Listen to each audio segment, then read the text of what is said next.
এটা সত্য যে জনগণের সমর্থন ব্যতি রেখে কেবলমাত্র গায়ের জোরে অথবা বন্দুকের জোরে কোনো সরকার টিকে থাকতে পারে না। দেশের মানুষ তারা অত্যন্ত সহজ সরল। তারা কি চায়? তারা কোটি কোটি টাকা চায় না।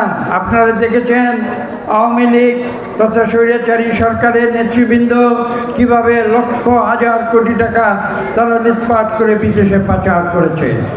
এদেশে যে লুটপাট হয়েছে আপনারা জানেন যে প্রায় 1,60,000 কোটি টাকা বিদেশে পাচার করে দেওয়া হয়েছে, এবং সেই অর্থ যদি আজকে বিদেশে পাচার করা না হতো তাহলে তা কিন্তু এই দেশের মানুষের উন্নয়নের কাজে লাগতো।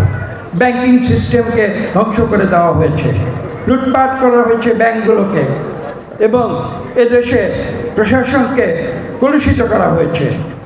আমি স্পষ্ট ভাষায় একটি কথা বলে দিতে চাই যে যারা এখানে প্রশাসনে কাজ করেন, আপনাদের কোনো দলীয় রাজনীতি করার কোনো প্রয়োজন নেই।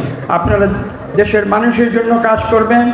আমরা ব্রিটিশ সিভিল সার্ভিসের যে মডেল, সেই মডেলে আমরা প্রথমে ভারতীয় সিভিল সার্ভিস তৈরি হয়েছিল, পরবর্তীতে আমরা তারই অনুসরণ করে বাংলাদেশ সিভিল সার্ভিস তৈরি করেছি।